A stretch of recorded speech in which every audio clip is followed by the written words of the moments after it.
ninyo, ano po yung buod ng Chacha? Bakit ito itinutulak? Ano yung mga nakakabahala na mga amendments na kailangan mulat tayo at maunawaan natin bilang mamamayan? Magandang gabi sa iyo, Dr. Magay at Gert. Paborito nga talaga natin yan si Gert.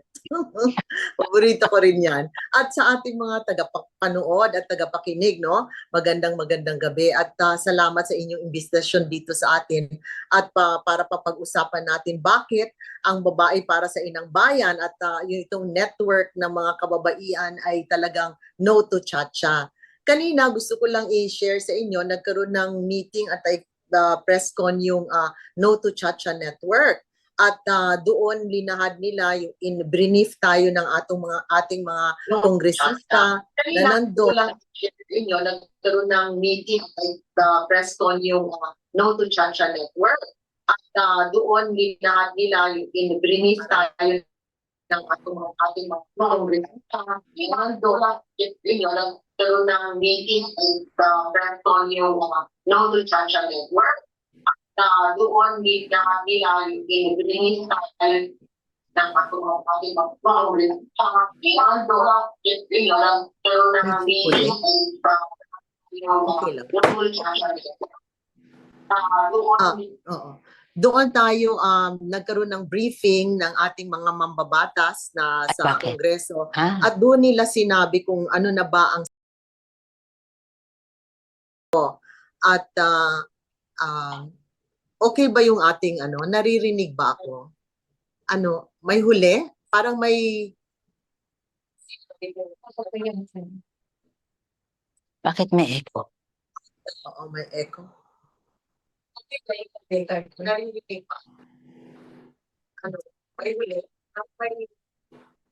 Dapat sumagot tayo. Naririnig po kayo? Naririnig ko kayo. Naririnig nyo ba ako? Naririnig ba ako? Hindi. Naririnig po. Naririnig po namin kayo. Okay. So, sinabi sa atin ng ating mga mambabata sa Kongreso na No to Chacha na napasa na daw yung sa first and second reading yung mga amendments. Ngayon, ang tanong nyo kanina, ano ba itong mga amendments na to? Supposedly, ina-amend lang nila yung provision ng Constitution on the basic education. Tapos meron pa on public utilities at saka yung isa on advertising, yung media. Tapos ang sinabi lang nila doon ay yung mga inad nilang phrase na unless provided by law, yung mga ganyang mga salita. Tapos ang nakikita natin dito, kaya tayo tumututol kasi hindi natin nakikita na na kailangan ito sa panahong ito at mali ang mode nila ng pag-amenda. Kasi ang constitution natin ay very clear na there are only 3 ways to amend the constitution. We have the Constituent Assembly, which is yung by the 3/4 votes of Congress, an amendment can be proposed. Tapos number 2, yung Constitutional Convention. And number 3, yung People's Initiative. Pero ang ginagawa nila ngayon, they are trying to amend the Constitution through the process of legislation. Yung kanilang usual, except that they increase the voting instead of a simple majority, gagawin nilang 3/4 vote. Tapos ang gusto ng Kongreso, 3/4 vote jointly. Ibig sabihin, ang Senado at ang Kongreso, mag-join sila, boboto sila, pag naka 3/4, pasado na. Pero alam naman din natin at ang ating mga senador 24 lang. So obviously, pag ginoint mo yung kanilang pagbotohan, di syempre wala nang voice ang ating mga senador. So dapat ang provision na yon is joint separately, di ba? Voting separately, parang gano'n eh. So ang nangyayari ngayon, nakikita natin na ano ba talaga ang intensyon ng tumutulak nitong mga amendments na to. At saka makita mo doon sa People Initiative na pinapasay nila kung sino-sino lang na wala namang understanding itong ating mga kababayan kung what are they signing or what are they giving consent to. Ang gusto nila is that you give parang carte blanche to the Congress to just propose any amendments that they want. At saka nakakalagay pa doon voting jointly, Congress to vote jointly. So talagang nakakabahala itong ginagawa ng ating mga kongresista sa pagtulak para lang maamendahan ang ating konstitusyon. At nakikita natin na vested interest ang mga nagtumutulak nito. Kaya talaga tayo ay tumututol at sinasabi natin, bantayan natin ng maigi itong mga pangyayaring ito. So, I'm very happy na this is one way, itong ginagawa natin ngayon, pinag-uusapan natin, talagang isang paraan para naman ang ating mga kababayan ay magkaroon ng kaalaman at ang katotohanan ang kanilang marinig. Hindi yung mga kung ano-ano lang mga pagbobola na ginagawa sa atin. Ano naman po ang mga, sa tingin ninyo, yung mga key changes na kailangan bantayan na yung mga nakakatakot na mga provisions na kung ito ay matuloy, ay talagang magiging daan sa pagkapariwara ng ating lipunan sa ngayon. Ano po For yung now mga key po, changes? For now po, 3 naman ang provisions nila na tinutulak na i-amend. Yun yung sinasabi ko nga, yung amendments nila on basic education in terms of ownership, di ba? Ownership, gusto nila, kasi hindi naman pwedeng, fully foreign owned. Pero ngayon gusto nila i-open sa foreign ownership, ang education, public utilities, at saka advertising. Yan yung mga una pa lang nilang ginagawa. Pero pag magawa nila ang kanilang ginagawa na in a way na sinasabi natin, they will amend the Constitution through the legislative process, this will open the Constitution. Hindi lang itong 3 ang mangyayari. Umpisa lang ito Parang lang ito, trial run ito. Sige, ito yung 3. Pero pag napasa nila ito at okay, gagawin na nila yan sa buong mga, they can just amend any provision of the Constitution. They can go to the political provisions. Lahat yan, open na. Because they are trying the 4th mode na itong ginagawa nila through legislation. Kaya talagang dapat hindi ito mangyari. Huwag itong payagan. 3 lang yan, kunwari ngayon, 3 lang. Pero hindi lang yan 3. Pag umokay na yan 3 na yan, open ang Constitution natin. They can amend it all the provisions, whatever they want. Yun nga yata, sabi nga ni Atty. Gwen, parang Pandora's box yan, 3 lang yan, pero sa susunod, marami na silang pwedeng gawin. Sa point of view ng mga kababaihan, Gert, tatanungin natin si Gert. By the way, si Gert po ay siya yung leader sa Alliance ng mga Women sa Gabriela, ganon. Kasalukuyan po siyang chairperson ng Gabriela Alliance of Filipino Women. At matagal na rin po siya talaga sa larangan ng pag-advocate ng mga sari-saring issue. So, Gert, mula sa point of view ng mga kababaihan, anong ang napakatingkad na mga sinusulong nila na kailangan talagang labanan? Actually, yung isa dyan, yung talagang pagbubukas ng ekonomiya natin sa foreign ownership, ngayon, sinasabi nga, yan, ano muna, yung public utilities. Pero pag public utilities, nakakatakot na yan. Kasi ibig sabihin yan, tubig at saka kuryente. Tubig. Kasi pag tubig, napaka-primary yan ang ginagamit ng kababaihan sa araw-araw na kanyang paggawa. At syempre, may halaga yung tubig dahil nga sa, inumin yan Kaya pag, ma-imagine mo ba na ang iyong tubig at saka ang iyong kuryente ay 100% foreign ownership? Pag nagalit sa iyo yung whoever is owning it, pwedeng putulan ka ng electricity, Oo. Tapos yung basic education din, basic education, information yan ang pananaw ng mga bata. At ang isa sa dapat na i-form na pananaw na maganda sa mga bata ay yung kaugnay ng pagmamahal sa bayan. O yun yata ang wala eh. Bayan. Walang love Oo. of country na eh, no? Oo, walang love. Ngayon nga, nakikita natin na yung love of country, hindi na ganun kalakas, no? Mhm. Paano pa kung foreigners ang nagtuturo sa mga bata? Ano ituturo nila? Actually, kung titingnan natin yung history, di ba, noong panahon ng Amerikano, mga Thomasites ang Mhm. nagtuturo sa mga bata, no? Sa mga Kaya tawag that's dito, mula true. maliit hanggang sa ano. At Mas alam nila natutunan yung nila American history ang American history. kesa yung Pilipinas. At saka yung mga mamahalin katulad ng Apple, no? Yung apples for Yung mga Apple, ganun, no? oo. Yung hindi yung mga local na mga produkto ang kanilang mamahalin. At isa talaga yung sinasabi nga na simula lang ito, maari nilang baguhin yung iba pang mga amendment. Halimbawa, Oo. yung kinakausap ko yung mga magsasakang kababaihan, sabi nila talagang ganun, yung 100% ownership ng land. Nakakatakot yan eh.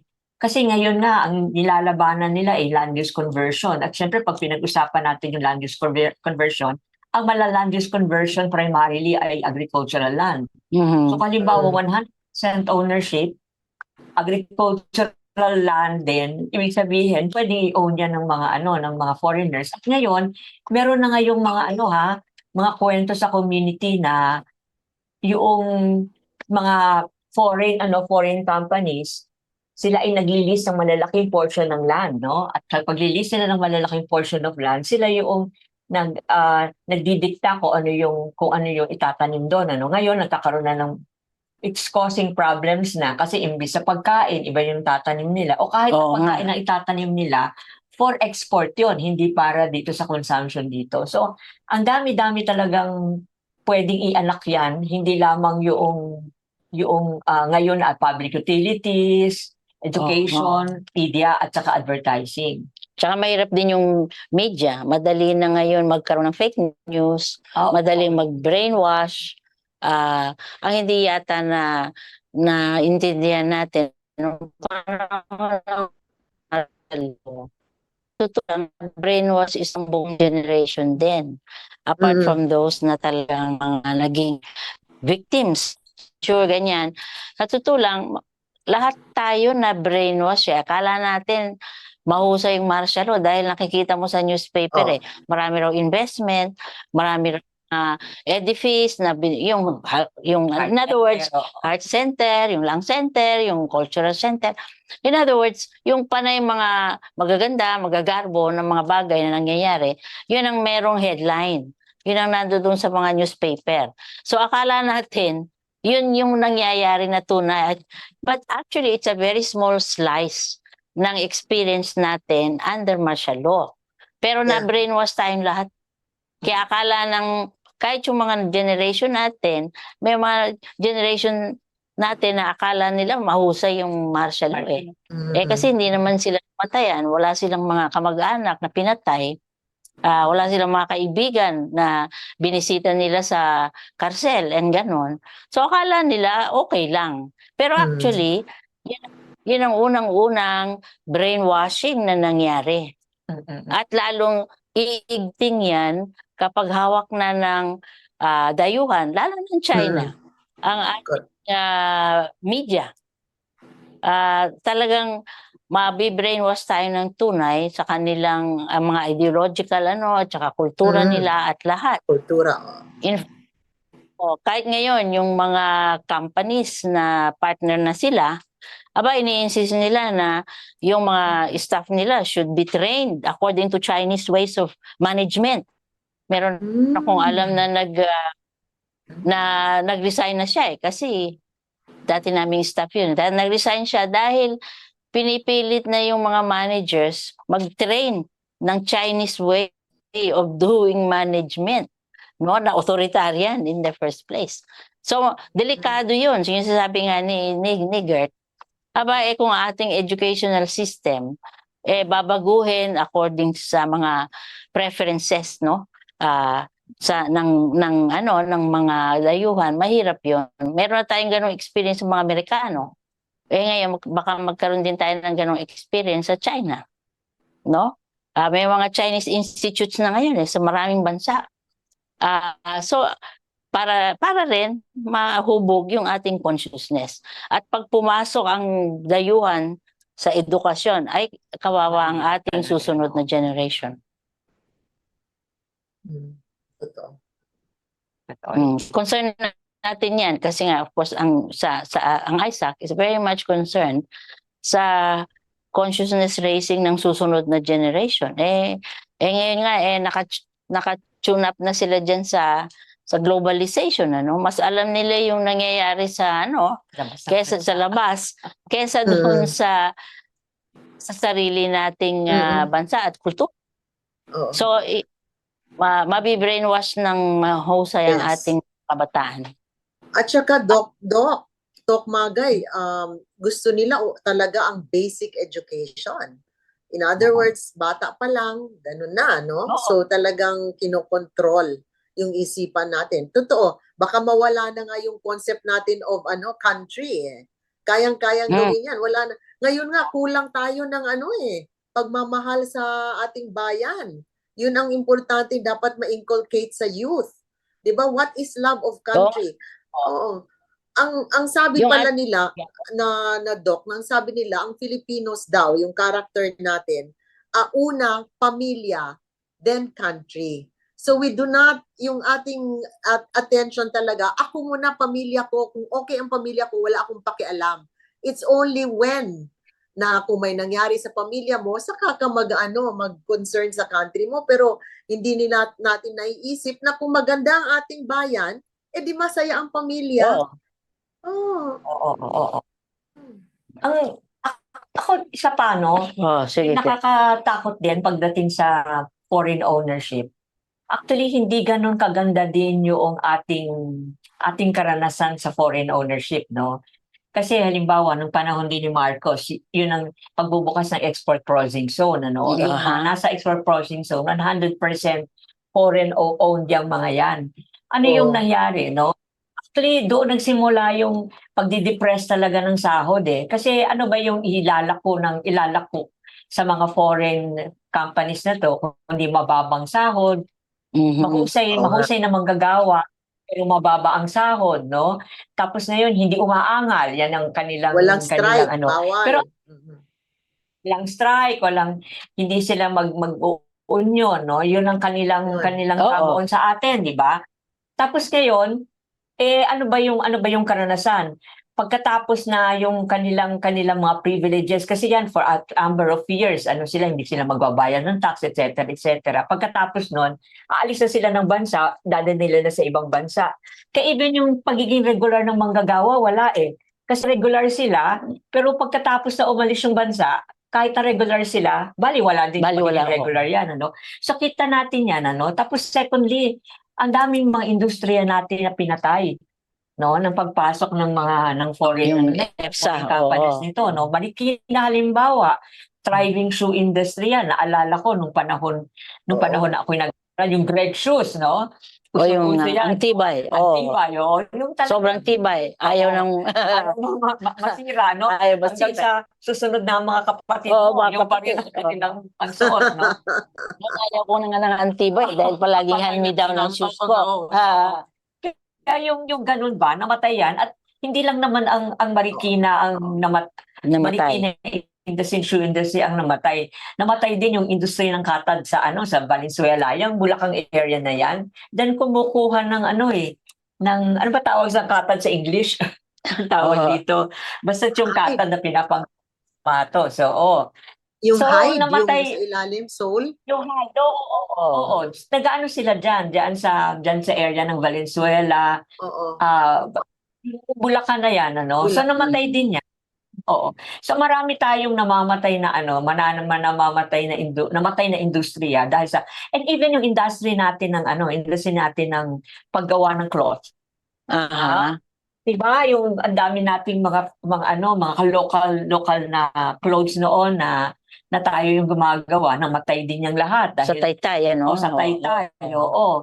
So, yun ang isang talagang malaking ng pag pinag-usapan natin na bubukas natin ang buong buo yung ating ekonomiya sa foreign investment. Oo nga. Kailangan natin proteksyonan. Actually, sabi nga nun, hindi dapat daw protectionism, pero kailangan proteksyonan natin kasi yung mga malalaking bansa na yan, pero proteksyonan naman nila yung industriya nila eh. Oo. Baka tayo hindi po pwede. Yun ang tanong. Oo. Tama. Sige. At siguro ngayon may mga reaction mula sa mga viewers. Kung meron po kayong mga tanong, may mga comment, ilagay lang po doon sa ating comment box. At babasahin namin ito at tutugunan ng ating mga resource persons. Ngayon naman po, ano nga ba yung BIBA? Kasi baka hindi alam ng mga tao yung BIBA, no? Ang BIBA is mga kababaihan diyan, ano? So siguro si Gert, pwede bang paki-explain kung ano yung BIBA at saka ano yung dapat na trajectory ng protesta nito? Actually, si Gwen kanina sinabi na niya kung ano yung BIBA, no? Babae para sa inang bayan. Ngayon yung salitang tawag dito, yung mismong pangalan niya na para sa inang bayan, talagang patriotic yung kanyang purpose, no? At ang unang advocacy niya is itong Chacha, yung against Chacha. Kasi nga lalong-lalo na yung economic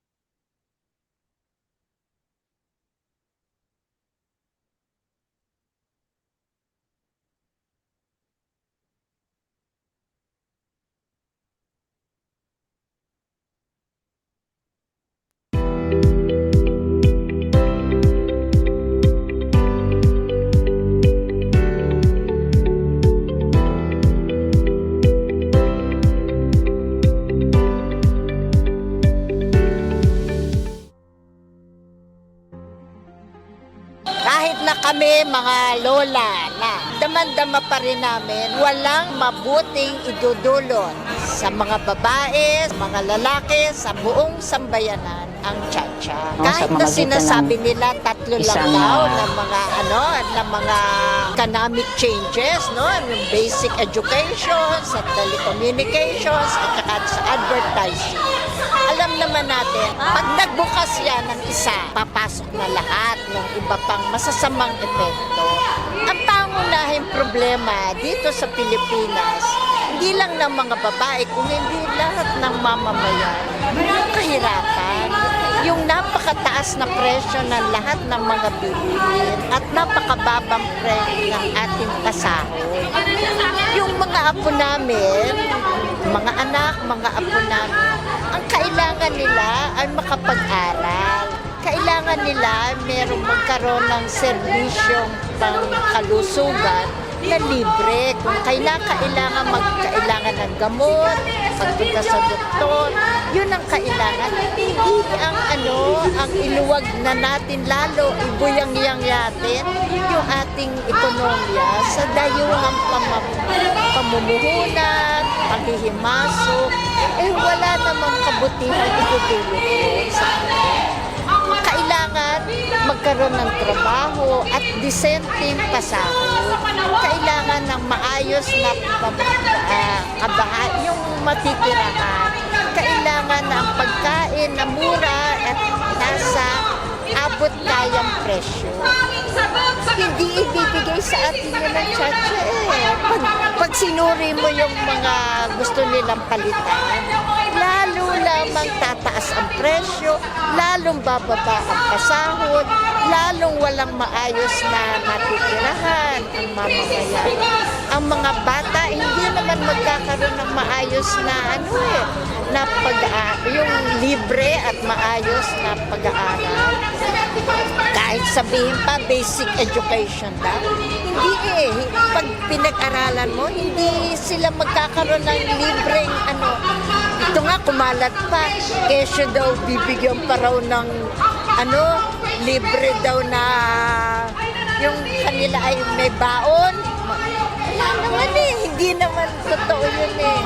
Kaya kailangan para hindi mangyari yon, na lalo pa tayong pahihirapan, lumaban tayo.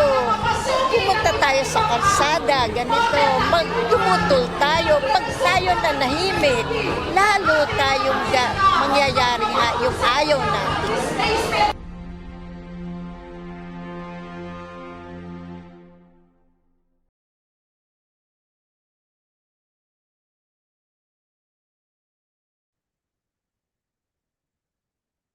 Ah, gusto lang nating tanungin si Attorney Gwen, ano? Kasi approve na raw ang second reading.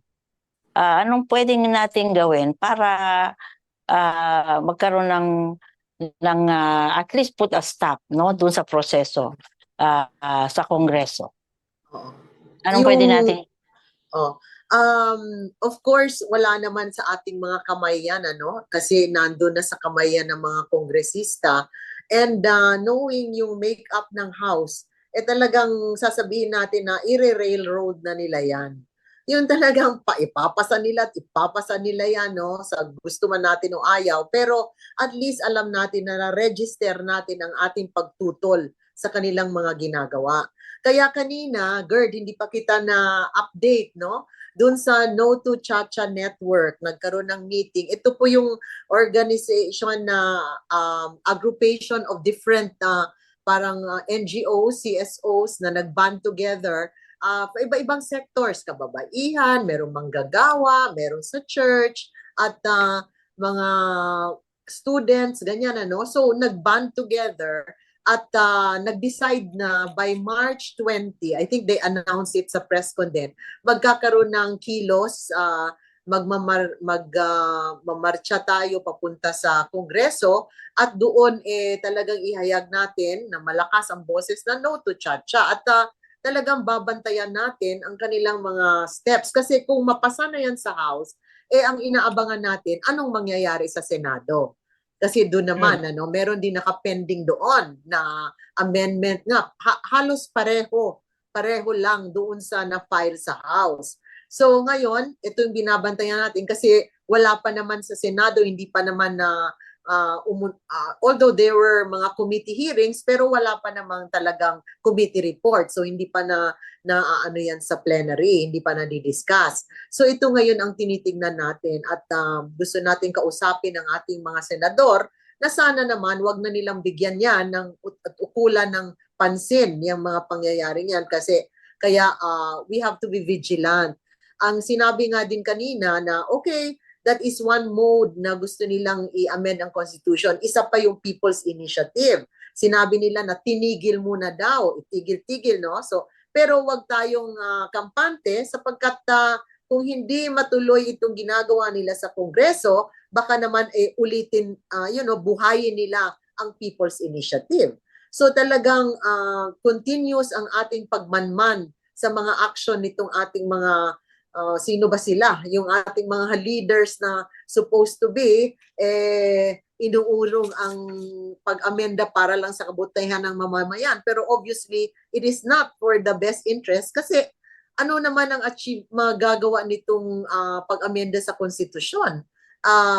Hindi naman transparent. Ano bang gusto nilang mga iba pang mga amendahin? Sinasabi nila economic provisions lang. Pero totoo ba yan? Nakikita natin maraming mga gusto nilang baguhin sa political provisions So dapat bantayan natin yan. So yan yung mga updates. So may kilos, marcha, yung protesta at continuous po katulad ng inyong ginagawa ni Dr. Maga yung mga education, awareness, information dissemination at katulad ng ginagawa natin ngayon. This is a mode whereby we can really disseminate information, no? At saka ang gusto naman natin, ang information natin ay yung katotohanan naman. Hindi yung fake news na mga ginagawa ng ating mga iba pang mga mga may vested interest. So yun lang ang mga dapat we will do in the next few days.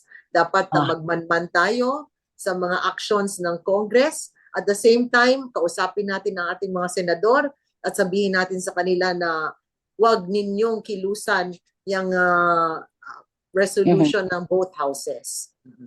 So, pwede po na ang ating priority ay yung mga senador na Yes. hindi nila dapat pansinin ito at bigyan ng collective Nahon. nila na decision making. Yes.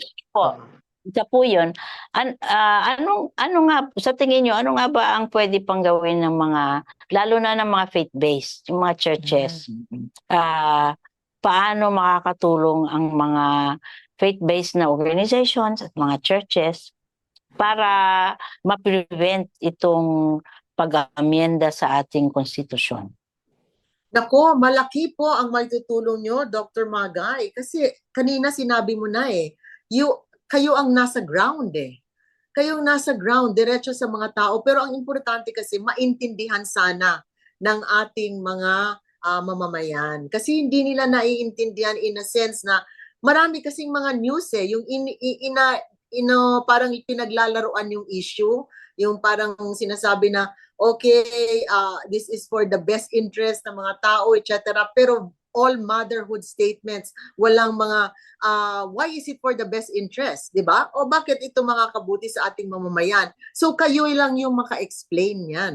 Yung lalo na sa church, sinabi mo nga, halos, masasabi ko, because we are a Christian country, lahat tayo halos may relihiyon. Wala naman yung mga, konti lang siguro ang mga atheist or something. So, meron talagang faith-based ang ating, the way we live.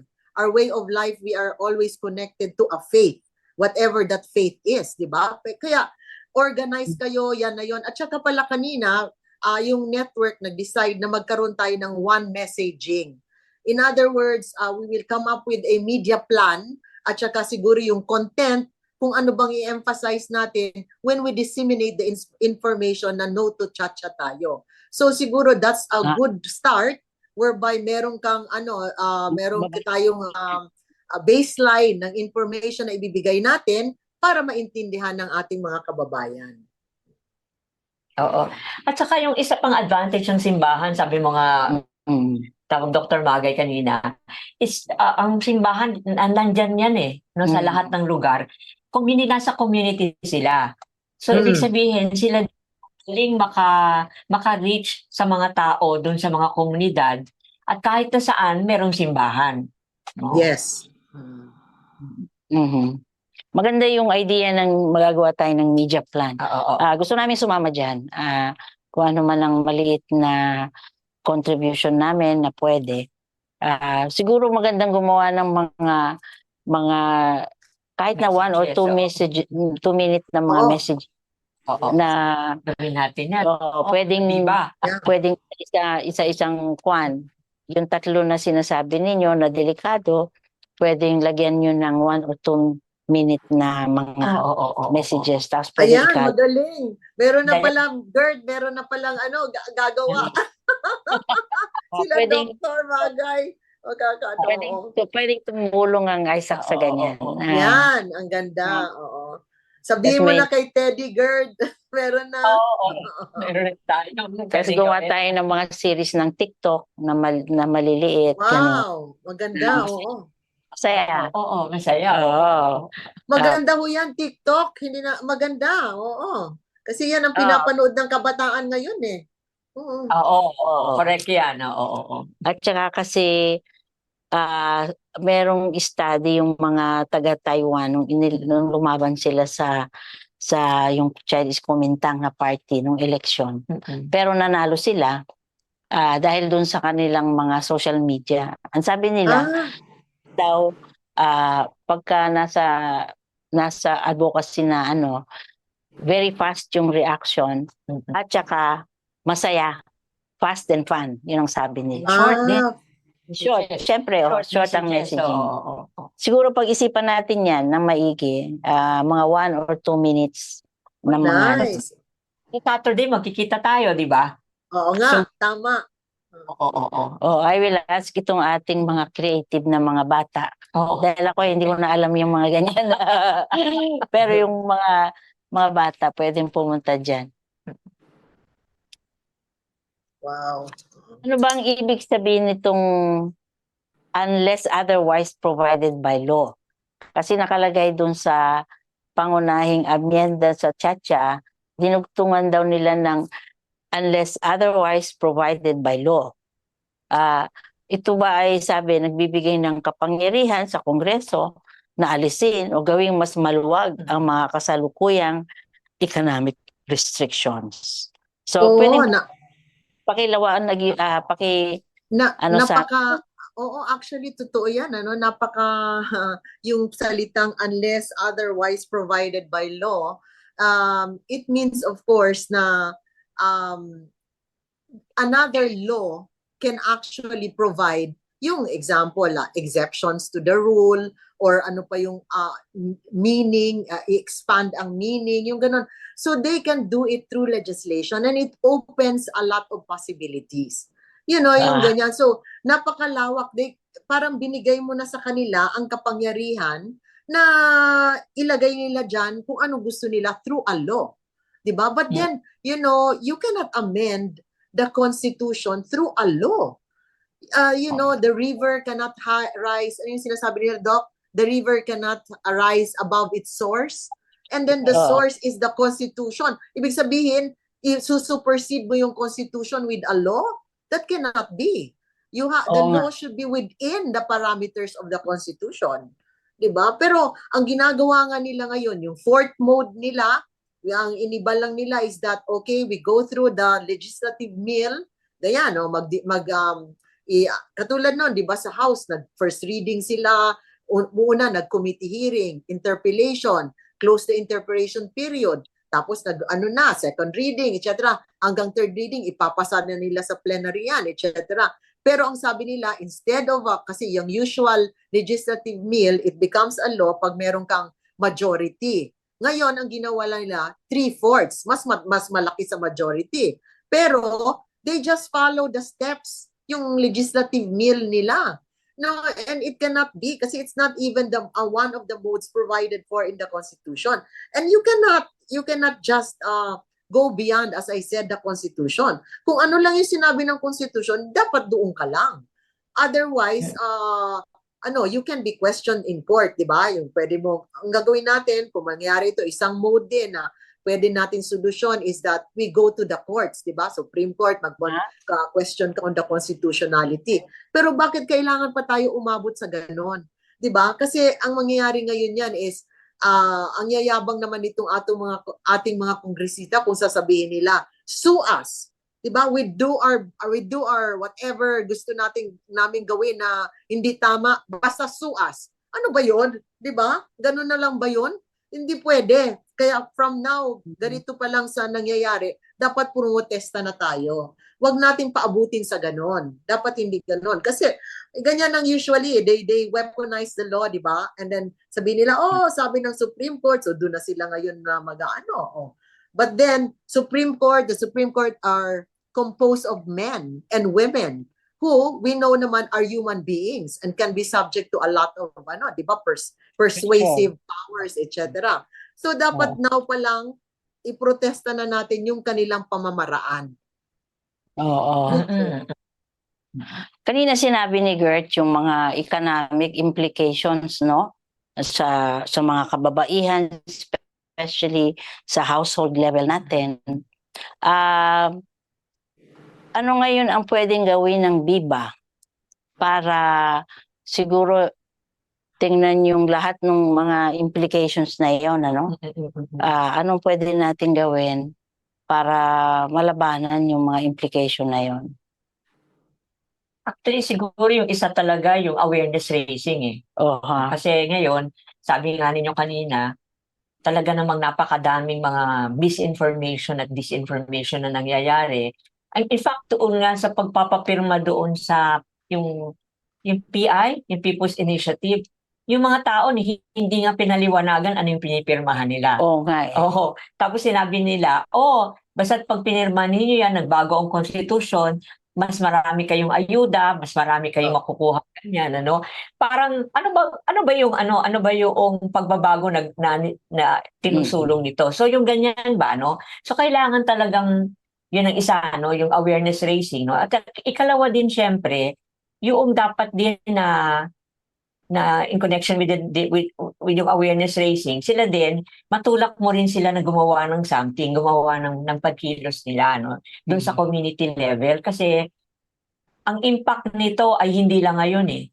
Strategic ang ano nito eh, no? That's true. Hindi lamang yung nabubuhay ngayon, kundi yung mga bata ngayon na magiging matanda dun sa mga susunod at saka yung magiging anak nila. So meron talagang inaano to sa future na ano natin. That's true. So that's yung isang yung nakikita ko ay Gwen, ikaw din what do you think we can the women can do in connection with this Chacha thing Oo.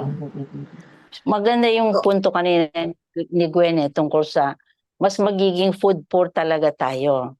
Kung i-convert nila yung land use, halimbawa, wala na nga tayong masyadong sinasaka, naging highest importer na tayo ng rice. Imagine. Imagine. Ang yaman-yaman ng mga lupain natin. Sa Saharan Africa, kahit anong gawin mo doon, walang tutubo, disyerto tayo, kahit na kagaya ron sa bahay ko, tinapon lang namin yung banana na tree doon sa kabilang land na vacant. Nag-grow na. Tapos biglang nag-grow na lang. Sabi ko, saan galing ito? Yung pala, tinapon namin yung imagine, kahit na hindi mo nurture, kinu-cultivate, ganun ka-rich ang ating lupain. At the same time, ang irony nun, food poor ang ating mga kababayan. Food poor. I mean, hindi dapat mangyari yun eh. Dahil napakayaman ng lupa natin. Pero yung sinasabi ni Gert kanina, pagka yan ay ginawang commercial ng mga dayuhan, gagawin na lang tayong taga-produce ng kung ano nilang kailangan. I mean, mahirap yun. At saka sa totoo lang, meron tayong elephant in the room eh. Ito yung China. Kung titingnan nyo kung bakit sinusulong ito, maraming pera ang nangyayari dyan behind yung initiative na ito. Boy, 100% ownership. Delikado talaga yun. At saka hahawakan tayo in such a way na ang kultura natin, ang kultura ng management, halimbawa mag-uumpisa doon, yung mga corporate firms na mayroong partnership sa kanila. Nangyayari na ngayon yan, na binabago yung kultura ng management, Gusto nila mag-i-incheck tayo. Tapos pangalawa, yung issue ng South China Sea. Yung joint exploration ng South China Sea. Baka mangyayari niyan. Actually, anong panahon ni Ramos, nag-threaten siya na ipapa-joint exploration na yung South China Sea together with yung mga Norwegian ng mga firms, hindi ko lang alam kung bakit hindi yun pero sa totoo lang kasama diyan yung joint yung exploration at kung ano-ano pa nagagawin in relation sa South China Sea. At siguro dapat maintindihan ng ating mga kababayan na yung aking research noon sa Taiwan, kasi I spent 8 months doing research sa South China Sea. Dahil napakadelikado nito. Na pag-alaman ko ron sa research ko, na kaya pala ang China talagang hahawakan tayo sa liig. Kasi half of the oil and gas deposits ng buong South China Sea nandun sa economic zone natin. Yung tinatawag na exclusive economic zone. Hawak-hawak natin yun. Kaya talagang gusto nila, nakakatawa nga, sasabihin nila na sila yung, they own yung tayo yung nag-encroach yung mga, yung kuha natin, sa economic zone natin. Gusto nilang kamkamin yun precisely because doon sa ating exclusive economic zone, nando doon yung kalahati ng gas and oil deposits ng buong South China Sea.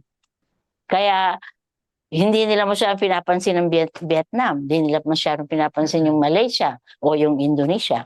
Ang talagang point of attack nila is isavert yung ating economy. Hawakan tayo sa liig. At ngayon nakikita natin yan doon sa 100% ownership, kuno, na ibibigay natin sa mga dayuhan. Napaka-delikado po niyan, yung implication na yan. Kaya dapat po ay talagang magkaroon tayo, kung pwede lang, karoon tayo ng talagang social movement na galing sa mga kababaihan. At tingin ko yung kababaihan kasi, tayo yung merong ganong potential na to rise, no? At sabihin, ayaw na natin na nagugutom ang mga pamilya natin. Ayaw natin na ang ating edukasyon ay manggagaling sa labas. No? I-brainwash na naman tayo, no? I-brainwash tayo ng mga Spaniards, tapos yung mga Amerikano at naman. So kailangan talagang merong pushback mula sa mga kababaihan. So maganda ho yung thank you for your mga information ninyo, Doc Magay. Maganda yata yung research nyo. Pwede ba kaming kumuha ng copy niyan? I can send all of you. Okay. Yes. Maganda yan talaga, kasi mga insights ninyo maganda, yung ano bang behind ditong sa ginagawa ng China in pushing for ownership, di ba? Gusto nila ownership Tapos it can also be related dun sa sinabi nyo na itong amendment sa Constitution. Pwede nga yun. Kasi 100% ownership. Oo. At saka who can afford to buy big tracts of land except foreigners? Paano yung mga farmers natin? Paano yung mga lumads, yung mga ancestral domain, etc.? Magfo-force sila in terms of partnerships sa development. Although meron na tayong, Indigenous Peoples' Rights Code or Act, pero nakalagay doon, they can partner with developmental, partners. Kung, alam mo na, kung may pera yung mga yon, di natin dissuade itong ating mga kababayan minsan. Sa dala ng kahirapan, you enter into partnerships na lugi ka. Actually, nawawala na nga, bibili na nga ng mga ating mga indigenous people yung ibang mga lupain nila o kaya kinakamkam. Doon sa El Nido, halimbawa, ang dami binibili na dyan along the coast, no? Kasi malapit sa Pag-asa Island At ang merong ready money sa panahong ito ay yung mga Chinese mainlanders. Kaya medyo dapat maingat tayo at labanan talaga ito. So merong call ang BIBA. Ano po yung announcement ng mga BIBA tungkol sa activities? Tsaka hihingi rin tayo ng last na statement mula kay Attorney Gwen, At tsaka kay Gert din. Ano yung mga pabaon ninyo para sa mga kababaihan na nanonood ngayon at sa ating mga viewers din na galing sa mga churches. So, ang call namin Women Say No to Chacha. Tapos, para sa inang bayan, para sa kababaihan, para sa inang bayan, no? Ngayon yung mga activities namin, yun ang pag-uusapan namin sa Saturday. Pero isa na napagkaisahan, no? Ay yung maglalabi din talaga sa Senado na merong letter at ipapadala yung BIBA statement sa mga senador para ipakita na ito yung stand ng kababaihan, no? Kasi syempre, yung kababaihan, kalahati ng populasyon, ibig sabihin, malakas ang puwersa, malakas na puwersa at malakas ang boses niyan sa anumang pagbabago at including itong charter change na debate ngayon. Attorney Gwen, meron po kayong last. Yung sinasabi natin, kaya tayo nag-no to Chacha kasi dapat ang ating decision must be informed. It must be based on yung talagang katotohanan na makakabuti para sa ating mga kababayan. Because lalo na tayo mga kababaihan, I believe that we are the custodians of the future of our children tayo lang yung talagang must be concerned more sa next generation kasi ang Chacha, kung mangyayari ito, will affect not only us now, but the children, our children's children. Siyempre, document yun Constitution. ito yung nagpapatakbo sa ating governance, sa ating bayan. So sobrang ang effect nito will really be intergenerational. So we have to, ngayon pa lang, iparinig natin sa kanila ang ating tutol at we have to be conscious of what we are, amending or what we want changed. At saka nakalista naman dyan yung agenda natin, di ba, Gerd? Anong mga kailangan ng mga kababaihan. Oo, so nakasulat naman lang dyan, katulad kunwari ng gusto natin reforms on yung sa non-discrimination in terms of governance, participation in government, yung gender pay gap, di ba? Yung mga ganon, at saka sa education ng ating mga anak, gusto natin ng anong tawag nito, more accessible education at saka yung tamang edukasyon at marami pa tayong mga kailangan sa mga kababaihan. So, this is just a start, itong ginagawa ng BIBA. And I think, Gerd, di ba, ang intention lang natin is that not only to say no to Chacha, but to be guardians also of current issues where we can speak out on, di ba? Oo. So we are looking forward also with partnership kila Dr. Magay para matulungan nyo din kami sa aming mga yung media natin, more particularly sa education din ng dissemination of information. Salamat po. Ngayon naman po, siguro para sa ating mga viewers, mga faith-based na mga organizations, merong minsan ngayon tayong sense na merong sense of hopelessness kasi parang wala naman tayo sa Kongreso, wala tayo sa Senado. Ano naman ang pwede natin gawin dyan? Hindi naman tayo pwede na mag-demonstration, lalo na yung mga kaedad ko na, no? Na yung mga first quarter storm na mga kasama natin, feeling nila, ano magagawa natin dito, Melba? Matatanda na tayo, hindi na tayo pwedeng magmarcha, no? And so on. Tapos yung mga kabataan naman natin, gusto lang na mag-abroad, no? Doon ang feeling nila, walang future dito sa Pilipinas. Siguro dapat anuhin natin na bilang mga simbahan, tayo po yung binigyan ng kapangyarihan ng Holy Spirit. Hindi natin tinitingnan yun. May power ang Holy Spirit to allow us to be truly people of the kingdom. At ano yung kingdom na yun? Yun yung kingdom ni Jesus, which was inaugurated 2,000 years ago. At sabi ni Jesus, do not be afraid, no, to speak out, to do anything. Totoo yun, I'm sending you a sheep in the midst of wolves.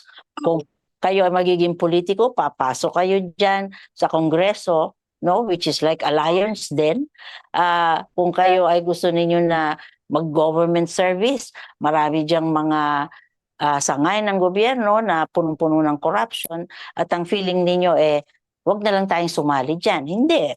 Sapagkat sabi ni Jesus, sa totoo lang, totoo na you are going, sabi niya, I'm sending you, no, as people of the kingdom, as wolves, as sheep in the midst of wolves.